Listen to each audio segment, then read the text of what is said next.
নমস্কার বন্ধুরা, আমি রাজীব। আমার ইউটিউব চ্যানেলে আপনাদের সকলকে স্বাগত জানাই। আজকে একটি ফর্ম ফিল আপ নিয়ে উপস্থিত হলাম। আজকের ফর্ম ফিল আপের বিষয় শিক্ষাশ্রী স্কলারশিপ। তো বন্ধুরা, এই ফর্মটি ফিল আপ করে দেখানোর জন্য আমার এক সাবস্ক্রাইবার আমায় বলেছেন। তো চলুন দেখিনি কীভাবে এই ফর্মটি ফিল আপ করা যায়।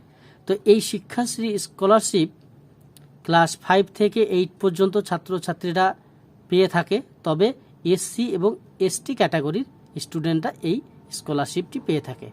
তো দেখে নিই কীভাবে ফর্মটি ফিল আপ করা যায়। এখানে আমি দিয়েছি প্রথমে নিউ এ টিক, অর্থাৎ আমি নতুন এই শিক্ষাশ্রী স্কলারশিপ পাওয়ার জন্য আবেদন করছি। আর যারা রেনুয়াল করতে চায় তারা এখানে রেনুয়ালে টিক করবে। তারপরে এখানে এই ছেলেদের ক্ষেত্রে শ্রী, মেয়েদের ক্ষেত্রে কুমারী, এখানে নাম লিখতে হবে ক্যাপিটাল লেটারে, অর্থাৎ বড় বড় অক্ষরে লিখবে। তারপরে বাবার নাম বা মায়ের নাম বা গার্জেন যিনি থাকবেন, অর্থাৎ এই ছেলে বা মেয়ের পড়াশোনার দায়িত্বে যিনি আছেন তার নাম। তারপরে এখানে ছেলে হলে এম আর মেয়ে হলে ফিমেল বা এফ। এখানে স্টুডেন্টের ডেট অফ বার্থ, জন্ম তারিখ। এখানে দেখেন টেলিফোন নাম্বার দেওয়া আছে, কিন্তু এখন তো আর টেলিফোন নেই, কিন্তু মোবাইল সবার কাছে আছে, তাই এখানে কিন্তু মোবাইল নম্বরটি অবশ্যই দিয়ে দেবেন। আর এখানে যে পাশে বাক্সটি আছে, এই বাক্সে একটি পাসপোর্ট সাইজের ছবি, সিগনেচার করা ছবি এখানে সেটে দেবেন, অর্থাৎ ছবিটা সাটিয়ে তারপরে সিগনেচার করে দেবেন। আর এই ফর্মের সঙ্গে, অর্থাৎ ফর্ম যখন জমা দেওয়া হবে সেই সময় আরও দুটো এক্সট্রা ছবি দিতে হবে এই ফর্মের সঙ্গে। এরপরে কাস্ট, যে কাস্ট হবে এসসি কিংবা এসটি, তাহলে এসসি হলে এসসি আর এসটি হলে এসটি বক্সে টিক করতে হবে। তাদের সাবকাস্ট কি, যেমন আমি এক্ষেত্রে লিখেছি উদাহরণস্বরূপ রাজবংশী। তো যেটি আপনাদের ক্ষেত্রে প্রযোজ্য হবে সেটি এখানে উল্লেখ করবেন। আমি ডেমো পারপসে কিন্তু এগুলো সবই দিয়েছি। এরপরে পার্মানেন্ট অ্যাড্রেস, তাহলে পার্মানেন্ট অ্যাড্রেস, এই যে স্টুডেন্ট আছে এর পার্মানেন্ট ঠিকানা অর্থাৎ স্থায়ী ঠিকানা কি আছে, আমি এখানে ডেমো পারপসে দিয়েছি তেলিপুকুর, পোস্ট অফিস দিয়েছি দেবীগ্রাম, পুলিশ স্টেশন দিয়েছি ইংলিশ বাজার, ডিস্ট্রিক্ট দিয়েছি মালদা, স্টেট দিয়েছি ওয়েস্ট বেঙ্গল। তাহলে আপনাদের ক্ষেত্রে যেটি প্রযোজ্য হবে গ্রাম, post office, police station, district এবং স্টেট, এগুলি ব্যবহার করবেন।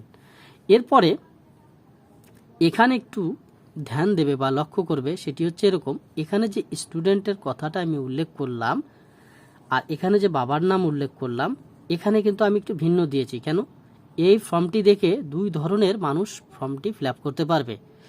এক, যারা অন্যের বাড়িতে থেকে, পিসি, কাকু, জেঠু, এদের বাড়িতে থেকে, অর্থাৎ পিসি, কাকু, জেঠু গার্জেন, তারা যদি গার্জেন হয়ে থাকে, তার পড়াশোনাটাকে বা স্টুডেন্টের পড়াশোনাটাকে তারা প্রোভাইড করেন, তাহলে সেক্ষেত্রে তাদের নাম এখানে হবে, গার্জেনের নাম হবে এখানে হবে, তার পেশা এখানে হবে এবং এই গার্জেনের ঠিকানা হবে। আর যদি এরকম হয় যে নিজের বাড়িতে থেকে পড়াশোনা করছে, ঠিক আছে, একই জায়গায় একই স্থানে থেকে এই বাবা বা মা এনারাই এই পড়াশোনাটাকে পরিচালনা করছেন, সেক্ষেত্রে হলে এখানে যে নামটা লেখা হয়েছে এই নামটি এখানে বসিয়ে দেবেন। আর এখানকার বা এই ব্যক্তির পেশা আর এই ব্যক্তির ঠিকানা এখানে দিয়ে দেবেন। আশা করি বুঝতে পেরেছেন। এরপরে এখানে একটি বিশেষ গুরুত্বপূর্ণ কলাম, সেটা হচ্ছে 9 নম্বরে। এখানে ব্যাংকের নাম লিখতে হবে। আমি যেমন এখানে উদাহরণস্বরূপ দিয়েছি state bank of India, branch দিয়েছি কদমপুকুর, তারপরে এখানে অ্যাকাউন্ট নাম্বার, এখানে আইএফএসসি কোড। অবশ্যই অ্যাকাউন্ট নম্বর এবং আইএফএসসি কোড এই দুটি নির্ভুলভাবে দিতে হবে, তা নাহলে কিন্তু টাকা ঢোকার ক্ষেত্রে অসুবিধা হতে পারে। এরপরে name and address of institution, যে স্কুলে পড়ে সেই স্কুলের নাম এখানে হবে, এই স্কুলের ঠিকানা এখানে লিখতে হবে, এখানে কোন ক্লাসে পড়াশোনা করছে সেটি লিখতে হবে এবং কোন দিন স্কুলে জয়েন করেছে, ক্লাসে জয়েন করেছে। তো ভর্তি স্লিপে যে ডেটটা দেওয়া থাকে সেই ডেট লিখলেও হবে, কিংবা সেই ডেটের কম বেশি 1 থেকে 1.5 মাস পরের একটা যে কোনো দিন এখানে দিলেও কিন্তু চলবে। এরপরে বলেছে যারা নতুন অর্থাৎ প্রথমবারের জন্য আবেদন করছে তারা কিন্তু এখানে নো করবে। আর যারা 6, 7, 8 এরা যারা রিনিউয়াল করার জন্য অ্যাপ্লাই করছে তারা কিন্তু এখানে ইয়েসে টিক করবে যদি পেয়ে থাকে এই স্কলারশিপটি, তাহলে পেয়ে থাকলে এখানে ইয়েসে টিক করতে হবে এবং এখানে লিখতে হবে কত টাকা পেয়েছিল এবং কোন স্কলারশিপ। যদি এই স্কলারশিপ পেয়ে থাকে তাহলে এখানে লিখতে হবে শিক্ষাশ্রী স্কলারশিপ। বানানটি কিন্তু এই যে এখানে উপরে ফর্মের এখানে কিন্তু দেওয়া আছে। তারপর এখান থেকে এখানে যদি যে গিফট ডিটেলস এখানে কিছু না লিখলেও কিন্তু চলবে, কোনো অসুবিধা হবে না। এরপরে এখানে বলেছে এই স্টুডেন্ট কি অন্য কোনো স্কলারশিপের জন্য আবেদন করেছে, এখানে না লিখতে হবে। যদি করে থাকে তাহলে কিন্তু এই স্কলারশিপের জন্য সে উপযুক্ত নয় বা এই স্কলারশিপ কিন্তু সে পাবে না। এখানে বলেছে ফ্যামিলি অর্থাৎ পরিবারের বাৎসরিক ইনকাম কত, সেটা 2.5 লক্ষ টাকার উপরে যদি হয়ে যায় তাহলে কিন্তু সেই স্টুডেন্ট এই স্কলারশিপের যোগ্য নয়। কত হবে, বাৎসরিক ইনকাম 2.5 লক্ষের নিচে। তাহলে আমি এখানে উদাহরণস্বরূপ দিয়েছি 90,000 টাকা। আপনাদের ক্ষেত্রে যেটি প্রযোজ্য হবে সেটি এখানে উল্লেখ করবেন।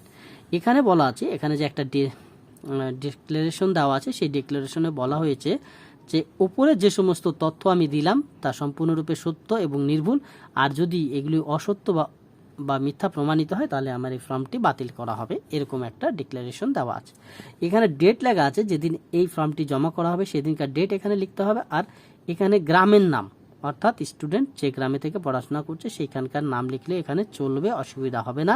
এখানে যিনি গার্জেন, বাবা হতে পারে, মা হতে পারে, কিংবা যার বাড়িতে থেকে পড়াশোনা করছে, যে পড়াশোনার দায়িত্বে আছেন বা দেখছেন, তিনি এখানে সই করতে পারেন। আর স্টুডেন্ট সে এখানে সই করবে। এই ছিল ফর্মের বিষয়। তবে এর সঙ্গে আরেকটি ফর্ম আছে, সেটি হচ্ছে এরকম। এখানে এই ফর্মে অর্থাৎ 2 নম্বর পেজে কিন্তু কোনো রকম স্টুডেন্টদের কোনো ফর্ম ফিল আপের করা প্রয়োজন নয়। এখানে উপরে থাকবে হেডমাস্টার বা অ্যাসিস্ট্যান্ট হেডমাস্টার অর্থাৎ স্কুলের যিনি দায়িত্বে আছেন প্রধান, তিনি এখানে সিল দিবেন, তার এখানে নাম এবং ডেজিগনেশন এবং অ্যাড্রেস দেবেন, এগুলো তারাই পূরণ করে দেবেন, কোনো অসুবিধা নাই। এরপরে এখানেও একই রকমভাবে এখানে পঞ্চায়েত প্রধান, জেলা পরিষদ ইত্যাদি এনারা কিন্তু এখানে সিল দেবেন এবং এখানে তাদের যাবতীয় জিনিস পূরণ করে দেবেন। তো এই ফর্মটি অর্থাৎ এই যে ফর্মটি পূরণ করলাম, অবশ্যই এই ফর্মটি সঙ্গে নিয়ে যাবেন পূরণ করে এবং ছবি লাগিয়ে, তারপরে কিন্তু এনারা দিবেন। এই কাগজ অর্থাৎ একটি সাদা কাগজ নিয়ে গেলে কিন্তু তারা এটাতে সই করতে চাইবেন না, এটা কিন্তু একটু মাথায় রাখবেন। এরপরে বলছেন যে এখানে যে সমস্ত জিনিস অর্থাৎ এই ফর্মটি কোথায় পাবেন, এই যে এখানে নোট দেওয়া যেগুলো লেখা রয়েছে এগুলোই বলা আছে যে এই ফর্মটি কোথায় পাবেন। এটা কিন্তু কোনো ব্যাংক বা পোস্ট অফিস কিংবা কোনো ব্লক অফিসে পাবেন না, এটা অনলাইনে থেকে ডাউনলোড করে নিতে হবে। এবার এখানে বলেছে যে সমস্ত কাগজ জমা দেওয়া হবে অর্থাৎ যেমন ভর্তির স্লিপ, আধার কার্ডের জেরক্স কপি, ব্যাংকের বই জেরক্স কপি, এগুলোতে সেলফ অ্যাটেস্টেড কিংবা কোনো মাস্টার বা শিক্ষককে দিয়ে সই করিয়ে বা অ্যাটেস্টেড করিয়ে নিতে হবে। তারপরে এখানে বলেছি এর যে টাকাটা সেটা কিন্তু হাতে পাওয়া যাবে না, সেটা সরাসরি ব্যাংক অ্যাকাউন্টে ঢুকবে এবং যাবতীয় জিনিস সঠিকভাবে নির্ভুলভাবে পূরণ করে এই ফর্মটি জমা দিতে হবে। তবে ফর্ম জমা দেওয়ার আগে আমার পরামর্শ যে শিক্ষক মহাশয়দের সঙ্গে একটু পরামর্শ করে নেবেন। তো আশা করি যিনি এই ফর্ম ফিল আপটি করে দেখানোর কথা আমায় বলেছেন, এই ভিডিওর মাধ্যমে তার ও সকলেরই উপকার হবে। সকলেই ভালো থাকুন, সুস্থ থাকুন, এই কামনায় আজকের ভিডিও এ পর্যন্তই। আবার দেখা হবে নেক্সট ভিডিওতে।